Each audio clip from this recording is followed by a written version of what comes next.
muy contenta de estar con ustedes. Estoy muy contenta de estar con todos ustedes y espero que esta charla pues nos beneficie a todos, y de una vez les cuento que estoy disponible para cualquier cosa, cualquier pregunta, en cualquier momento. Cuando empecé a preparar esta charla, sí pensé en hacer algo muy práctico, o sea, poner la didáctica en acción. Las circunstancias se presentan solas y apareció mi alumna de 5 años, que los cumplió en diciembre. Entonces empecé a trabajar a ver qué iba a pasar. Y esta es la experiencia que van a ustedes a tener en este momento. Por eso la charla se llama como se llama. Es una experiencia visual. Yo trabajé con la niña y retraté y iba sacando fotos de lo que iba pasando. Este proceso ya lleva más de 3 veces, hay varias sesiones semanales. Coincidió con que la pandemia hacía que la niña no pudiera ir al colegio porque ya está escolarizada, sino un día sí y un día no, un día sí y un día no. Entonces el día que no iba, como la mamá viene a sacar los perritos de mi casa, entonces me dejaba la niña y yo trabajaba con ella. En este caso, para ese trabajo, la niña no manejaba absolutamente nada de matemáticas, no tenía ni siquiera ese conocimiento de lejos. Entonces trabajé con los bloques lógicos, trabajé con las regletas y trabajé con una cantidad de juguetes que ya ustedes van a ver en la siguiente diapositiva. Entonces ahí están las manitas de la niña que van a ser las protagonistas, y los juguetes que yo le entregué a ella para que jugara libremente. Pasamos. Entonces las primeras sesiones, que se titulan Juego Libre, porque se trata de familiarizar a la niña con el material dentro de un ambiente amigable, pues esto no era escolarizado, esto era en la sala de la casa. Más adelante, con ese mismo material, se van a hacer restricciones para centrar la atención de la niña en ciertas operaciones, que es lo que ustedes van a ver. Después, ella empezó a dibujar. Eso también, todos los dibujos y todo el proceso es el que está relatado en esta experiencia. Ella hace sus dibujos, entrega lo que ve, lo que piensa, y nos muestra muchas formas ingeniosas como ella resuelve los problemas. Siguiente. Bien, aquí empezamos juego libre con bloques. Ella cogió todos los bloques, hizo esto que yo no tenía ni idea que estaba haciendo, después lo rellenó, tampoco sé. Estaba muy contenta, miraba y ponía sin ninguna, o sea, a mí no me contó nada. Seguimos trabajando. Sigue la diapositiva. Después yo le digo, bueno, ahora vas a dibujar lo que hiciste. Entonces cogió un color, hizo bolitas a todo alrededor, pintó lo del centro y me dijo que eso era una piscina. Después se le pidió que hiciera 2 torres con todo el material, que lo pusiera uno encima y que lo dibujara. Entonces cogió un lápiz y empezó a dibujar uno y otro encima y otro encima y otro encima y otro encima. Y bueno, en este trabajo lo más importante es dejarla hacer lo que ella quiera hacer. Yo únicamente miraba y fotografiaba. Y le preguntaba, pero no contestaba, a veces no contestaba nada, a veces más adelante ya me daba explicaciones. En un comienzo ella contestaba, entonces me mostró el dibujo que ustedes están viendo. Yo le dije, pero hay muchos colores. Entonces siguió dibujando. Pasamos. Y tomó todos los colores y dibujó muchos de colores. Y me los mostró, estaba muy orgullosa de ese dibujo, está muy bien. Yo todos los dibujos los fui guardando, los fui recolectando y seguimos. Esa fue la forma de solucionar. Más adelante, ya dentro de todo el proceso de juego libre, ya les advierto que la segunda parte de la presentación va mostrando paso por paso por qué se va haciendo este proceso. Pero entonces aquí solamente a ella sabía que yo le dije, no, ya no vas a jugar con tantas figuras, vas a jugar con muy poquitas figuras y vas a tratar de formar algo. Entonces eso le pareció divertido. Aquí vemos 3 ejemplos de lo que ella hizo.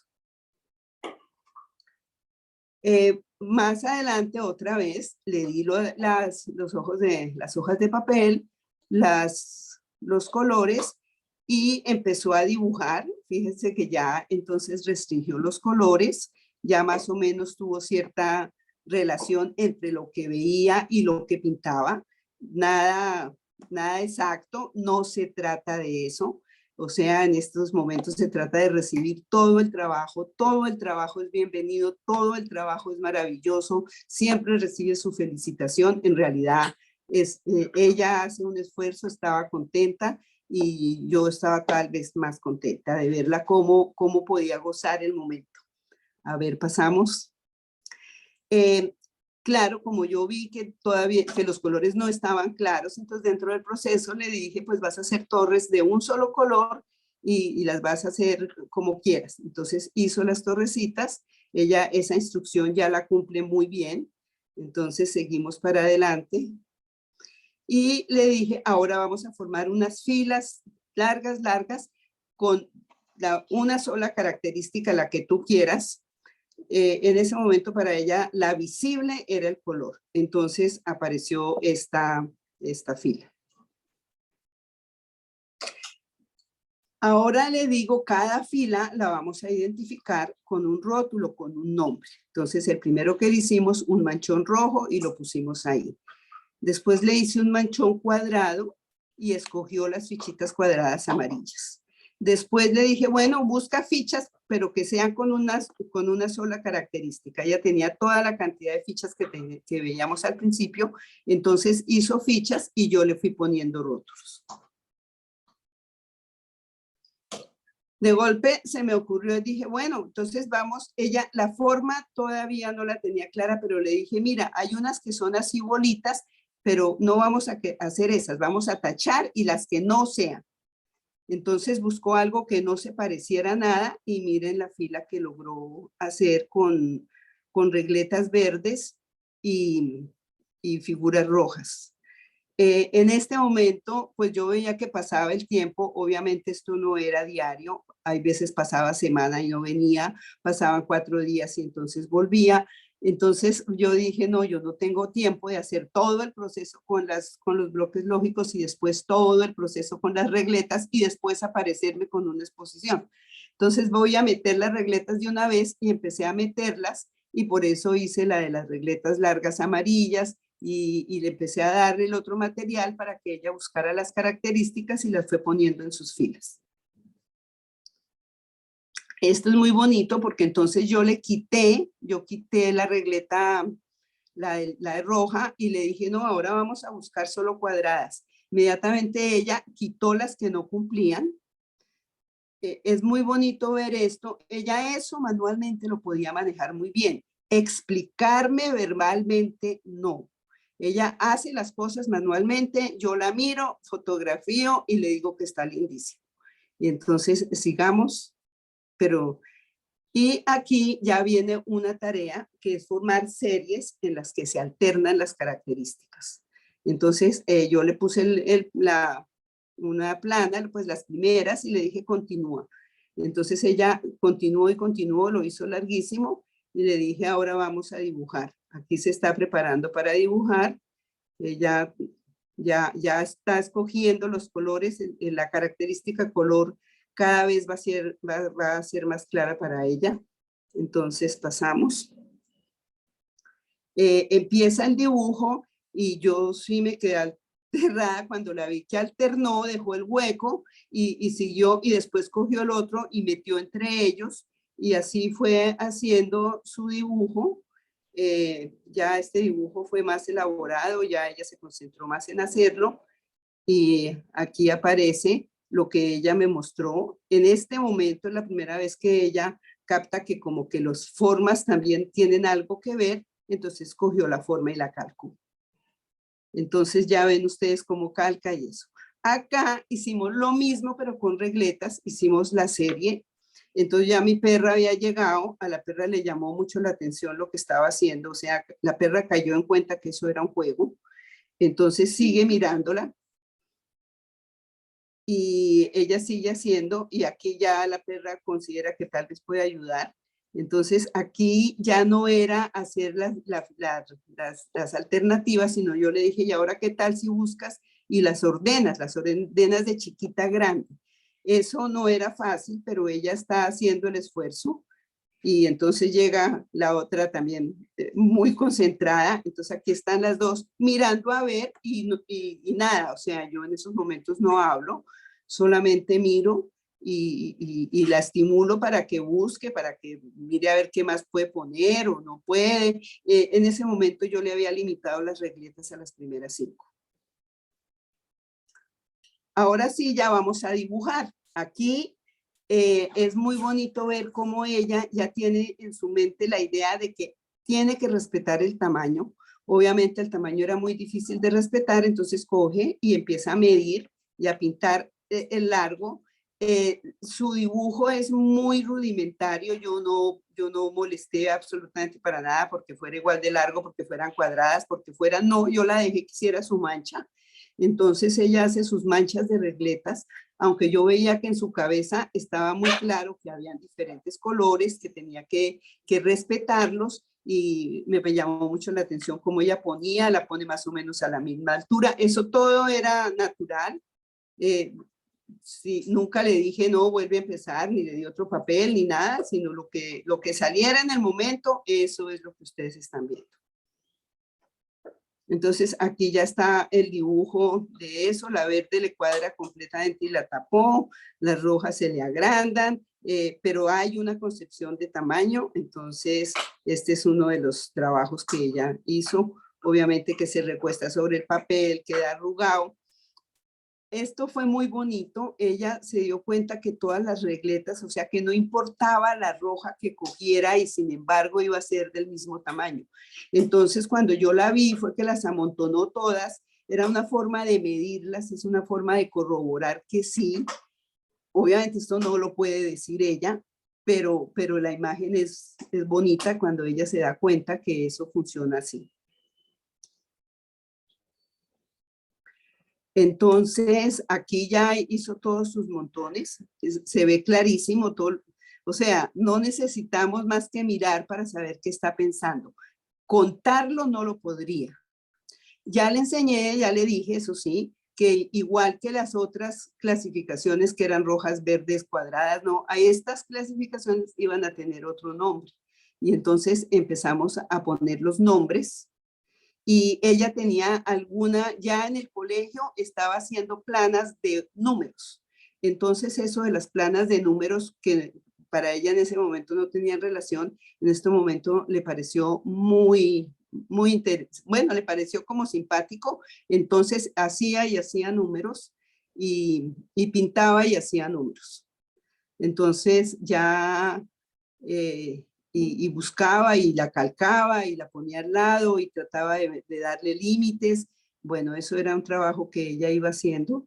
Después entonces le dije, y entonces ahora escribe todo lo que tú sabes. Entonces hizo esta plana, o sea, ya ella escribió todo lo que sabía escribir. Entonces aquí vemos el reguero de letras que tiene. Le dije, ahora solo números. Entonces ya esto fue ejercicio. Ya en ese momento en la casa también se dieron cuenta que ya había por dónde ponerla a hacer trabajos. Y entonces les dije, bueno, déjenla que con colores y con los papeles en blanco y todo, pinte todos los números que quiera. Entonces vino con esto. Ya aquí fuimos sentando pajaritos, como ven ustedes, puro a la derecha.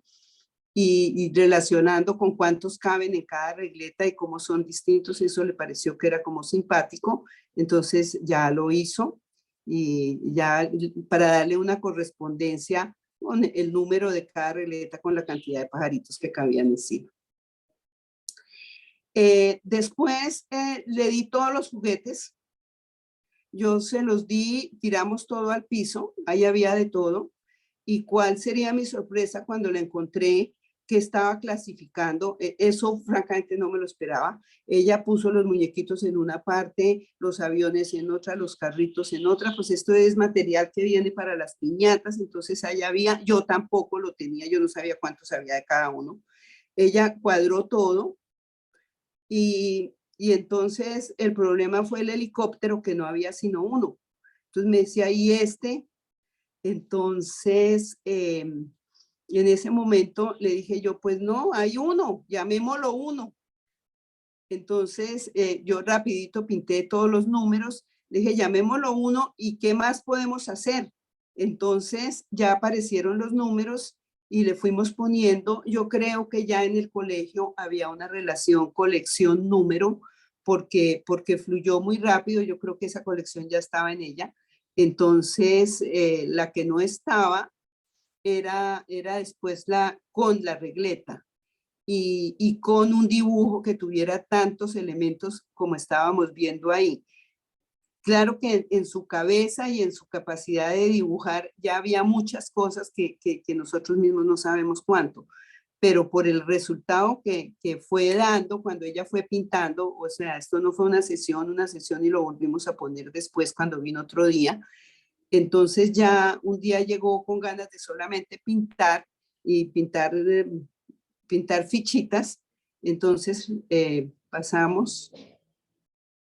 Entonces pintó soles, y entonces pintó un sol, 2 soles, 3 soles, 4 soles, y ya buscó de las conexiones y fue poniendo, y ya ya nos faltaba las de las regletas. Entonces en otra sesión buscamos saber cómo era el cuento, y ya empezó a poner las que se acordaba, o eso todavía falla, o sea, al día de hoy ella todavía no las ordena exacto, sabe que existe un orden, sabe que se debe hacer, eh, sabe que hay todas esas relaciones entre ellas, pues, pero ahí vamos. A ver, pasemos al otro.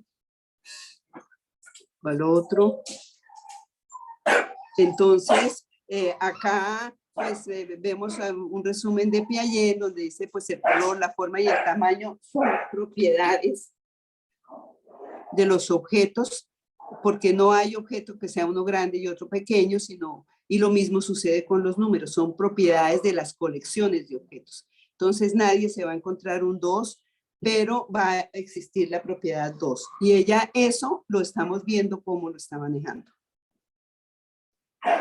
Ahorita vamos a mirar las bases teóricas con las cuales se hizo toda la experiencia. O sea, la experiencia detrás tiene todo un planteamiento que es el que ahorita voy a explicar ya cuadro a cuadro, y vamos a analizar mucho más, pues con alguna profundidad, qué fue lo que fue pasando en la mente de la niña. Entonces, tenemos como base psicológica las teorías de Jean Piaget, que pues son muy conocidas, como material concreto para el juego y el proceso de juego. Para el dibujo, los modelos mentales que están presentes durante todo el proceso, que también vamos a profundizar un poquito. Vamos a analizar las formas de razonar, por qué presenté el material así, por qué lo hice así. Nunca en la vida yo dije, pues eso lo voy a describir un poquito más adelante. Cómo fui metiendo el uso de signos y la creación de un lenguaje que se lee y escribe, porque ya vemos cómo ella lee los rótulos y los escribe, y la base matemática de los números naturales que es lo que vamos a plantear del 1 al 5. Entonces, el psicólogo Jean Piaget concibe que el desarrollo del pensamiento es un proceso de estructuras mentales, y se van consolidando en distintas etapas. La primera etapa, que empieza desde los 2 o 3 años hasta los 11 y 12, la llama las operaciones concretas. Se ve bonito aquí en el trabajo, como ella trabaja concretamente con el material. Entonces, estas son las generadoras de pensamiento, y cada tarea se propone a través de un juego. O sea, vamos cambiando el juego cuando le voy quitando un rótulo y le voy poniendo otro, le voy poniendo 2 para que me cumplan al tiempo. Ese ejercicio también lo hicimos. Entonces, es proponer retos. Todo el tiempo eso fue lo que se hizo. El material concreto que se utilizó fueron los bloques lógicos, que son los creados por Soltandines. Hay varios libros que lo relatan. Las regletas de Cuisiner, también muy conocidas, y el material de muñequitos, todo el juego todos los jueguitos que se consiguen para las piñatas. Entonces, ese material estaba.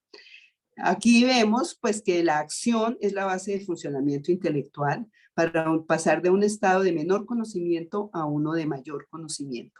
Ese lo vamos viviendo en varias de las tareas. Entonces, ante una tarea se presenta un desequilibrio, como cuando le quité el rótulo y se lo cambié por otro. Entonces, ahí viene un proceso de asimilación. Ahí se dio cuenta que eso se desequilibró, que eso no funciona. Entonces, ella quita los elementos y vuelve y acomoda, y ahora sí me daba gusto, o sea, le daba gusto al rótulo. Entonces, esas acciones, y vemos cómo esas acciones son de tipo motor sensorial, se dan en cada tarea y es el reto que propone el juego. Entonces, ahí lo vamos viviendo. Aquí vemos cómo fue el proceso. Estaba la lista del manchón rojo. Cuando yo le quité el rótulo y le puse ya no coincidió, ya no hacía caso la fila. Entonces ella quitó los que no hacían caso y dejó los que sí hacían caso al rótulo. Eso fue muy bonito porque no había que explicar nada, sencillamente decirle que eso no está, que había algo que había que cambiar, y ella inmediatamente hizo su arreglo. El juego y las etapas de aprendizaje según Dines, eso era lo que les quería contar, no es porque sí, o sea, él nos da una secuencia. Entonces se nos habla de que primero el juego libre, que fue cuando vimos la piscina, que fue, después vienen unas reglas del juego. Cuando yo le dije, no, ahorita vamos a jugar solamente con poquitas regletas, le quité y le dejé ahí unas 8, o ella después cogía otras para completar su cuento, pero ya fue limitado, ya no fue el montonón. Y la otra etapa es, bueno, ¿y eso qué fue lo que pasó con eso? Entonces aquí vemos ya una toma de conciencia de qué fue lo que hizo, que es lo que Dines llama juego estructurado. Aquí vemos un juego que es más lo que ella pensaba que lo que hizo. Después viene la cuarta etapa, que es una estructura que es ya esquemática, es una etapa representativa. Entonces ya son los rojos, no son cualquiera. La otra, entonces ya vamos a inventar un lenguaje, es una etapa simbólica, entonces vienen los rótulos, entonces esto se va a llamar de una manera y eso se hace la tarea. Y después viene ya la manipulación de la etapa formal. Entonces aquí vemos una manipulación cuando yo ya le pongo unos rótulos que le digo, quiero un triangular amarillo, quiero uno círculo azul, quiero un larguito verde. Entonces ella ya cumple, ella ya lee esa formalización que fuimos inventando durante todo este proceso. Las mismas 6 etapas las recorrí al tiempo, más o menos, jugando con las regletas. O sea, yo en ese momento me di cuenta que si seguía y volvía a repetir todo el proceso con las regletas, pues no iba a llegar, no iba a alcanzar a tener lo que quería tener. Entonces yo empecé a introducir las regletas al tiempo que iba introduciendo y todo se volvió un juego. Entonces, y todo entró dentro del mismo paquete, y ya las regletas tuvieron el nombre especial. No le molestó nada que las unas fueran rojas y redondas y que las otras se llamaran 2 o 3. Bueno, eso ya ella fue cogiendo y fue cuadrando para diferenciar las unas de las otras. El dibujo. Este fue un dibujo que ella hizo cuando llegó. Esta era su forma de dibujar. Pues ya haz lo que quieras o píntate tú. Entonces, hay en los dibujos es muy, muy importante, porque allí se va a tener indicio de lo que la niña está pensando. Fíjense que lo que ella dibujaba no lo podía decir. O sea, había que leerlo en el dibujo. Entonces, los dibujos se constituyen en herramientas para aumentar el pensamiento. Entonces, eso fue muy bonito cuando fue. Entonces, las representaciones son muy importantes para toda la matemática. Eso lo tenemos que tener muy claro, ¿sí? Los conceptos matemáticos siempre llevan en forma implícita una forma de representación. A veces demasiado simbólica, pero resulta que allá no se llega solo. Allá es esa forma de simbolizar, hay que construirla. Y eso es una de las partes bonitas que se ve aquí, cómo se fue construyendo el símbolo. En este trabajo hemos pasado por representaciones activas a través del juego, icónicas con los dibujos y simbólicas utilizando signos. Y estamos con una niña de 5 años, 3 meses. Bueno, sigan. Acá vemos ya alguna referencia sobre el modelo mental. Hay la teoría de modelos mentales. Ese trabajo lo hizo Johnson Laird. Hay bastante material, hay bastante escrito sobre eso. Él propone 3 formas de representación. Él dice representaciones proposicionales con cadena de símbolos. Eso ya lo logró ella, por eso yo le estimulé y dije, escríbeme todo lo que tú sabes escribir. Entonces ella hizo pues un reguero de símbolos, pero ella está escribiendo. Hay modelos mentales análogos, o sea, estructuras que ya la sacó de la figura que ella tenía. Entonces ella hizo una estructuración de eso. Y hay imágenes que son productos de la imaginación. Este es el dibujo que ella se hizo de sí misma. Un día que vino vestida toda elegante, entonces le dije yo, píntate tú con la ropa que tienes. Y eso azul son unas nubes y las bolitas que le gustaban ya pintar. Entonces eso es una imagen pues completamente de lo que ella se imaginaba. Entonces aquí tenemos las 3 formas de representación que ya están presentes y que de alguna manera para ella son claros, son formas distintas de representación. Entonces pasemos.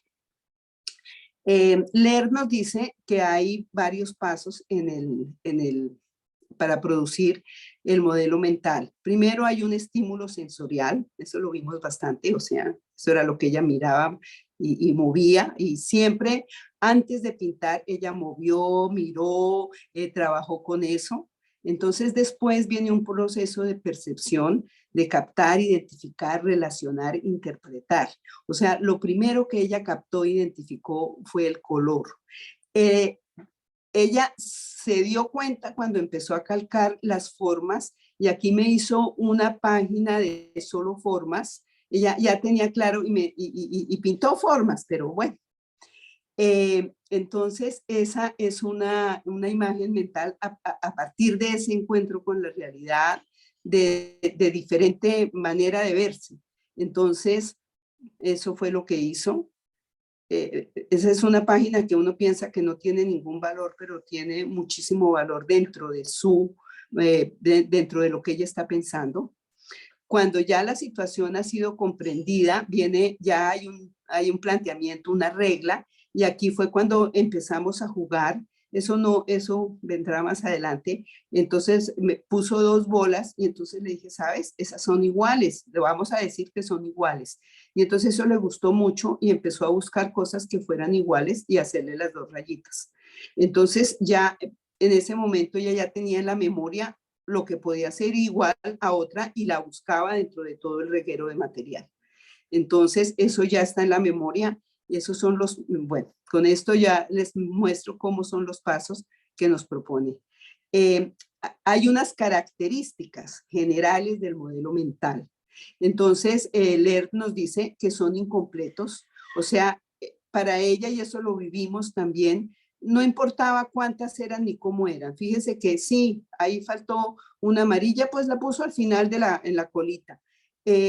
Pero no respeta nada, pero pues, así son los modelos, pues lo que nosotros pintamos nunca vamos a tener todos los detalles, entonces, ¿no? La habilidad de las personas para ejecutar el modelo es limitada. Ella en este momento eran bolitas, eso no era más que bolitas, entonces pues todo lo pintó con bolitas. Entonces son inestables, se olvidan cosas. No tienen fronteras bien definidas, aquí lo vemos, aquí ya nos quedó como una figura, como una persona, como alguien como volátil, ahí no está el cuadrado, el redondo, no, eso está todo confundido.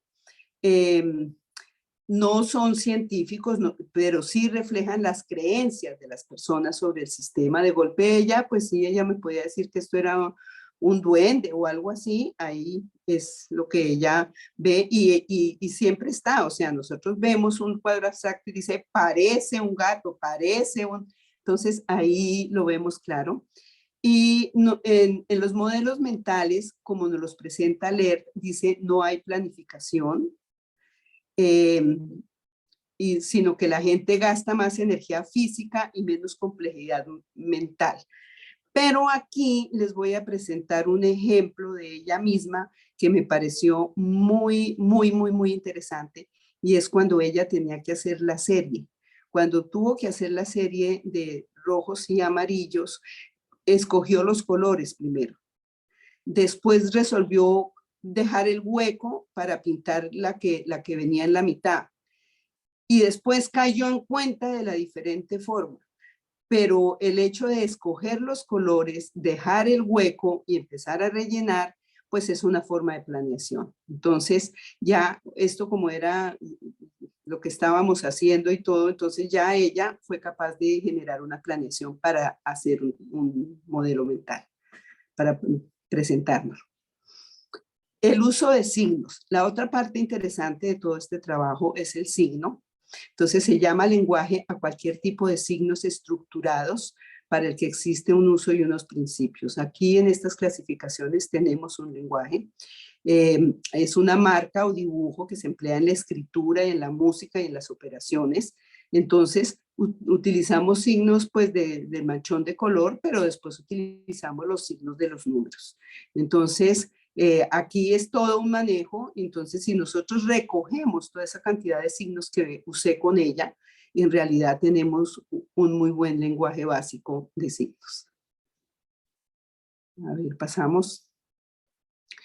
Entonces, pues, ¿cómo producimos pensamientos? Nuestra habilidad viene dotada de habilidades que son tanto innatas como adquiridas. Aquí, a través del proceso, nosotros nos damos cuenta cómo la niña de paso a paso va adquiriendo ciertas habilidades y se va dando cuenta de la falta de otras, que es muy bonito. Pero también hay una forma de razonar que se genera pensamiento, pues hay procesos como deducción, inducción, abducción, discriminación, generalización y abstracción. Entonces veamos algunos casos cómo la niña genera sus propuestas. Entonces aquí se le da la forma de trabajo. Yo no presenté los bloques, yo sencillamente trabajé con ellos. O sea, yo no llegué a darle una descripción de estos son los bloques con estos colores y con estas formas. No, ahí están todos y haz lo que puedas. Entonces, vamos a mirar cuál es la forma que ella aplica. O sea, la forma que ella aplica, pues, viene en relación directa como se le presentó. Entonces, yo presenté tareas con un poconón de fichas que estaban ahí tiradas. Entonces, al hacerle la torre, ella lo que propuso es pintar y pintar encima para mostrar la altura. Es una propuesta de ella, eso es una hipótesis que ella lanzó. Entonces, ella me la decía más en forma de hacer la cosa, que yo le decía, pero y entonces ella seguía pintando, mira, y bueno, entonces pasemos. Yo cuando le dije son de muchos colores, pues su solución fue hacer torres de muchos colores, ¿sí? Entonces nos encontramos ante una operación, una conjetura que ella hizo, pues yo le estoy mostrando torres altas de muchos colores, o sea, es una propuesta de ella. Lo mismo pasa cuando las fichas que ella hace su propuesta, al dibujar las fichas, aparecen las hipótesis, como ella tiene en cuenta las características, entonces ya se da cuenta que la característica sí tiene que ver con el tamaño, entonces busca una forma de reproducir el tamaño. También después busca una forma de decir todas las del tamaño son iguales, entonces agrupa las del mismo tamaño. Son hipótesis que ella lanza y las corrobora. Las bases matemáticas de acá es clasificar, usar signos, corresponder, seriar, y son las operaciones que sirven de base para la construcción del pensamiento numérico. Estas operaciones hay que hacerlas con material concreto, se deben hacer antes de estudiar la hilera de números, o sea, la serie, la secuencia. Y aquí lo vimos cómo va funcionando y cómo va después fluyendo en la mente de ella lo que va pasando.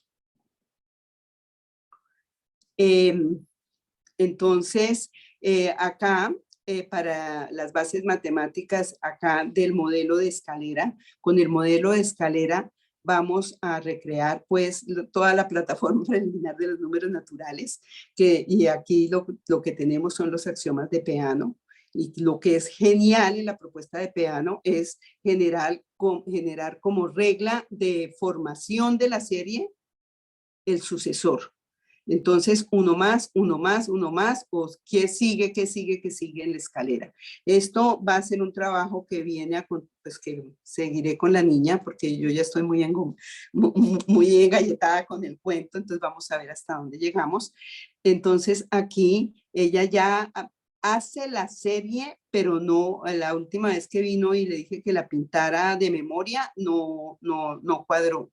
O sea, ella sí cuadró los diferentes tamaños, pero no los diferentes colores. Entonces, pero eso ya no está presente acá en este trabajo. Yo aquí llegué hasta que ella hiciera la serie, y la siguiente fue la serie parada, ¿no? Porque la necesitaba ya más adelante, la necesito parada. Entonces le dije, no, vamos a pararlas. Entonces ya paramos y las fue poniendo. Entonces ya fue jugando a hacer la serie parada y le pareció interesante subir y bajar, y las regletas grandes que se colaron, entonces ya también las puso allá puro encima, esas ya tocaban después. Entonces eso fue parte del dibujo. Y acá la última es cuando ya tenemos un patico que salta de uno en uno, y entonces ya la gran pregunta es de dónde viene y para dónde va. Y como la regla es que él no se salte escalones, que él se devuelve y sube de uno en uno, entonces ahí vamos a construir, pues vamos a tener la idea de la secuencia de los números naturales, y vamos a pasar al suelo y lo llamaremos 0, y saltamos 1, 2, 3, 4, 5 más adelante. Esa ya va medio pintada, va muy bonita porque no está clara para ella, entonces hay que dejarle madurar la idea y hay que dejarla jugar más de lo que yo creía con el cuento de los paticos. Ahí los compré en plastilina para que los pinte, para que los haga. Bueno, el último, a manera de despedida, pues les cuento que como todas estas actividades que parecieran muy libres, se le da al niño, pues con esta se le da al niño la oportunidad de tener confianza en lo que propone. Le da autonomía y seguridad sobre sus capacidades. Se ve la espontaneidad y libertad en lo que se refiere al proceso. Y se trata de generar una forma de confianza dirigida al interior que debe proporcionar tanto seguridad en la expresión de las necesidades como en la puesta en práctica de las capacidades. Esto lo vimos muy claro porque ella no era una niña que estuviera muy bien en el colegio, y después de Semana Santa llegó la niña y la profesora llamó a la mamá y le preguntó que qué había pasado, que le había mandado una niña renovada. Entonces esta niñita, su actitud cambió, la mamá pues también. La mamá le explicó que era la señora donde ella trabajaba, había trabajado con la niña, y entonces ahora pues yo le digo que no podemos perder eso, que vamos a continuar a ver hasta dónde llegamos, pero yo para la presentación pues llegué hasta aquí. Eso era lo que les quería presentar. Yo creo que bueno, ahí vamos. Entonces, abierta para todo lo que ustedes me quieran decir y lo que quieran también conocer. Paola. Victoria, muchas gracias por esta presentación. Se nos fueron los Sí. 40 minutos, tenemos todo el tiempo que quieran para preguntas, pueden pasarlas de donde sea, pues si quieren repetir alguna de las con una pregunta específica, pues no hay ningún problema, lo que quieran preguntar, perfecto. Así es. Entonces invitamos a las personas que nos acompañan en la sala para que registren sus comentarios, preguntas para nuestra conferencista en el espacio de chat. quienes están conectados en su computador, en la parte inferior de la ventana de Zoom encontrarán la nubecita de chat. Quienes están conectados por un dispositivo como celular o tableta, creo que pulsan sobre la pantalla y pueden aparecer unos puntitos de más opciones y allí les aparece el chat. Mientras que nuestros colegas se animan a registrar sus inquietudes, María Victoria, pues con la experiencia que tú tienes en formación de profesores, por ejemplo, ¿qué sugerencias puedes darnos en este momento para tener en cuenta en esa preparación de quienes serán los profesores de preescolar y de los primeros años de la educación, digamos, formal, para poder proporcionar estos espacios a los niños y poder aportar de mejor manera al desarrollo del pensamiento matemático? Pues bueno, yo te cuento, sí, verdaderamente siempre estuve formando profesores, me llamó mucho la atención estos niveles, aunque también me dedicaba a otros, pero esto fue una experiencia para mí increíble porque yo mandaba a hacer y me mandaban las fotos y veía o visitaba a la gente de mes en mes o de, bueno, como fuera, pero yo nunca había tenido la responsabilidad total de un día para otro de lo que se estaba haciendo en la mente del niño. Hasta allá yo sentía que así se lograba, pero que yo fuera la responsable de esa cabecita, eso no lo había sentido sino a estas horas de la vida. Entonces fue muy bonito. Por eso fue mi afán cuando yo empecé a vivirlo, de querer registrarlo y de poder decirlo. Entonces así, pues lo que les digo, lo más importante, ténganle confianza al niño. El niño construye solo muchas cosas, no es sino darle la tareita y esperar. O sea, yo sé, esto era una niña y yo, pero la verdad es que funciona si son muchos. Cada niño va a hacer su trabajo, su propio trabajo, no lo vamos a comparar, no vamos a pensar que el del lado lo va a hacer ni es, nunca. En eso tenemos que ser muy respetuosos. Estos procesos son muy individuales, pero muy individuales y se hacen en grupo. El uno alimenta al otro, los otros de eso, que se lo rayen, que no les guste, que lo cambien de hoja, todo eso hay que respetarlo. Entonces, ahí es muy lindo tenerle confianza al niño y respetarle su proceso. Y ser muy coherente, y no es que hoy un día esto y dentro de 15 días otra vez, no, ahí tenemos sí que ya poner una hora, ser muy juiciosos, 4 días a la semana religiosamente, llevar el proceso continuo, no hacer unos saltos, porque fíjense ustedes cómo construye el niño de lento y de bien, pero con la disciplina. Entonces, hay cosas muy importantes esas, ¿no? Ser respetuoso con el niño, entender qué es lo que está haciendo, darle la libertad y una disciplina no en que se esté callado trabajando, no, una disciplina en que siempre hay un trabajo serio que hay que hacer y que hay que hacer. Bueno. María Victoria, acá nos pregunta Denise Karim sobre la relación del pensamiento visual en edades tempranas con la manipulación del material concreto. ¿Estimula las habilidades blandas de comunicación y creatividad? Y lo Claro. otro es si en la gradualidad, ¿hasta qué edad es aconsejable hacer esta manipulación del material concreto?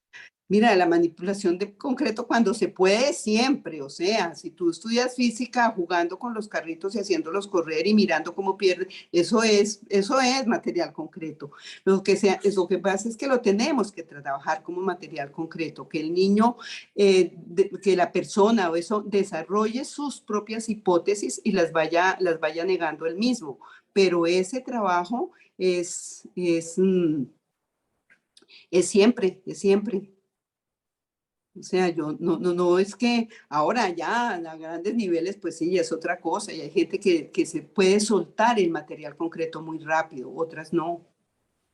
Sí. Sí, O esta sea, es, siempre, y el dibujo, ay, para mí el dibujo es lo más importante del mundo. O sea, yo me acuerdo yo misma en sexto de bachillerato frente a un examen de física que no tenía ni idea.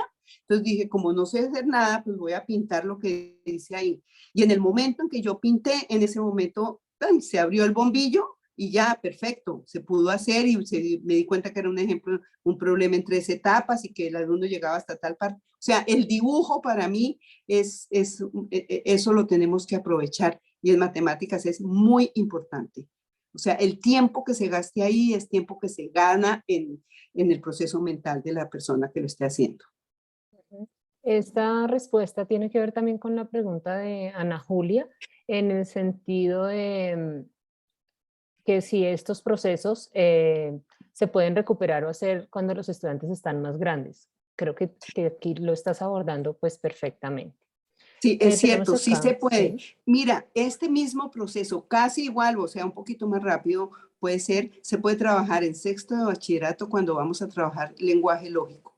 Entonces, ahí es ponerle la I, es ponerle la O y es hacer tablas de verdad. De ahí, pero el principio se trabaja con los bloques lógicos y se hacen las tablas. Eso da para eso y queda muy claro.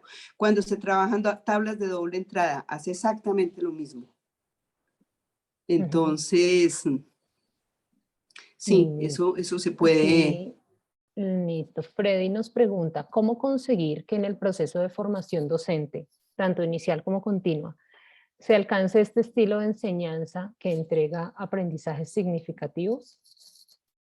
Mira, eso sí depende de uno como profesor y jugársela, jugársela, o sea, hacerlo y al principio parece que uno está perdiendo el tiempo, o sea, uno mismo se pierde un poquito, entonces uno se tiene que ganar la confianza a uno mismo, pero uno la gana y se recupera pronto, o sea, uno se da cuenta que funciona y entonces uno se va dando confianza cada día. Listo. Aquí Lisandro nos hace un comentario, también sugerencia. Nos dice, en algún momento se podría pensar en el uso de las fases del modelo de Van Hill para continuar con el proceso de enseñanza, independientemente de la temática matemática que se aborde o se continuara con una enseñanza más libre. Hay una pregunta de Ángela. Dime. Completamente. Van Gile en su proceso hace relativamente lo mismo, ¿sí? Es en un proceso más centrado a la geometría, pero en el fondo es lo mismo. O sea, hay varios modelos que lo siguen. Pasos más, pasos menos, pero, o sea, aquí se pudo hacer, fue muy lindo porque estaban haciendo de una niña que no tenía ninguna experiencia detrás. Entonces lo pudimos ver, pero todos esos modelos son igualmente válidos y son igualmente buenos. Ángela nos pregunta, ¿cuándo pueden los niños verbalizar su trabajo y sus hipótesis? Y nos pregunta también si es importante que lo haga y conversarlo con el maestro. Eh, Ellos lo verbalizan a su manera, lo imposible es no forzarlo y sí tratar de entenderlo y no forzarlo, pero ellos van verbalizando a su manera. Por ejemplo, esta niña todavía casi que me habla media lengua, lo que ella representa no me lo puede decir. Pero cuando ella ve las cosas ya les puede poner rótulo, ya les puede poner nombre, ya sabe que es el 12, el 3. O sea, hay una cantidad de cosas que hace, pero no verbaliza. María Victoria, aunque tú has estado trabajando especialmente con, con la población de educación inicial, Juan nos pregunta si esta experiencia, si tú consideras que esta experiencia nos podría ayudar con problemas de memoria en adultos. Pues nunca lo he hecho, hay que ensayarlo, seguramente yo creo que sí, o sea, no, yo no me atrevo allá con problemas de memoria, eso sí hay que hacerlo a ver qué pasa. De ponerlo en Sí, hay cuenta. que ponerlo en práctica y tenerse uno confianza y poder leer un poquito, a ver qué está María, María Isabel nos dice, pues reconoce el aporte que estás haciendo para comprender los procesos mentales del alumnado y un aporte de su parte para todos quienes nos acompañan en la sala es que ella incrementó una secuencia de forma lúdica utilizando las herramientas tecnológicas, programación, pero ya como una actividad final. Sería muy interesante, María Isabel, en algún momento tener más información respecto a esto para poder ver cómo llegamos a esta fase de programación con herramientas tecnológicas. Desde luego sería muy interesante. Bueno, te agradecen y tenemos colegas Y de Venezuela, de Perú, de Argentina, de acá de Colombia, de Buenaventura. Bueno, y acá también hay un colega que nos pregunta, unas preguntas, profesora, usted mencionó que el número no se ve, pero sus propiedades sí. Eso quiere decir que siempre los niños deben aprender a construir el concepto de número estableciendo agrupaciones con distintos objetos. ¿Y a partir de qué edad es recomendable estimular a los niños? estimularlo siempre, por eso existe sí, la estimulación temprana, los juegos, o sea, jugar, pintar, brincar, todo es una forma de estimulación, eso viene siempre, siempre. Y ya después estimulaciones, sí, hasta la tercera edad nos dicen que no dejemos de hacer sudokus. Entonces, ahí no hay caso. Así es. Bueno, pues ya para ir cerrando, María Victoria, lo que te decía, pues en el chat, además de estos comentarios, pues el agradecimiento por este espacio, por estas reflexiones, el agradecimiento de todos nuestros colegas y nos unimos Muy a bien. ellos. Y hay otra pregunta reiterativa de si pueden acceder a estos materiales, digamos a las diapositivas que se han utilizado hoy y al Sí, video, por supuesto, ya sí, todo. les voy a compartir el enlace a nuestra página de VD en la que ustedes podrán acceder a toda la información sobre nuestras reuniones virtuales. Voy entonces a compartir la pantalla para que ustedes puedan ver nuestra página, porque allí van a poder encontrar los materiales de esta conferencia y de todas las conferencias que hasta el momento hemos gestionado en UED. Entonces, en nuestra página de recursos, reuniones virtuales, que es la página en la que ustedes han llegado en su mayoría para poder acceder a la sala en la que nos encontramos reunidos, allí pues encontrarán el cronograma de nuestras reuniones. Les recuerdo que tenemos programación hasta noviembre, entonces los esperamos los martes cada 15 días a las 6 de la tarde o los sábados en nuestras conferencias de invitados. Aprovecho para invitarles el próximo 17 de mayo a nuestra siguiente charla de innovación curricular, en la que hablaremos sobre relaciones en el conocimiento de un profesor de matemáticas en la enseñanza de las simetrías. Y así pues encontrarán nuestro cronograma. Pero también ustedes podrán encontrar información sobre las conferencias de nuestros expertos invitados. Como les decía, esta es la sesión 65. Aquí encontrarán la información de todas las conferencias de nuestros expertos invitados y voy a mostrar como ejemplo la anterior conferencia de invitados para indicarles, cuando ustedes pulsan sobre el resumen, el corto de la charla, ya van a encontrar el título completo, resumen completo y los enlaces tanto a las diapositivas como al video de la charla. Así van a encontrar ustedes la información sobre la conferencia que hoy ha liderado nuestra colega María Victoria Quijano. Entonces acá estará el enlace a las diapositivas y al video. Pero como hemos visto, no solamente tenemos las conferencias de los expertos invitados, sino también unas conferencias de expertos que hicieron desde el confinamiento sobre la educación, digamos, a distancia. Y tenemos las comunicaciones de innovación curricular, que son las charlas de nuestros colegas de diferentes niveles educativos en las que nos comparten sus experiencias.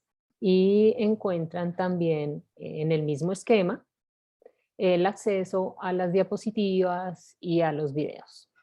También en esta página de reuniones virtuales encuentran la información sobre las experiencias que algunos colegas desarrollaron con motivo de la educación remota.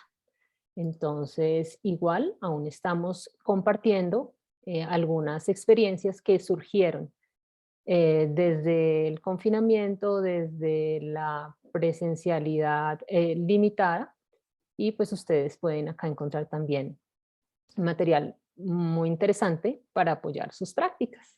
Entonces, creo que con esto respondo a la duda de si hay el acceso a la charla. Sí lo hay, y precisamente lo que buscamos es que estas conferencias no queden solo en el espacio, digamos, como este, en el que ustedes pueden interactuar con el conferencista, sino que también puedan ustedes compartirlo con sus colegas que no pudieron asistir, porque pues el video va a estar disponible en nuestro canal de YouTube. Bueno, pues ahí aquí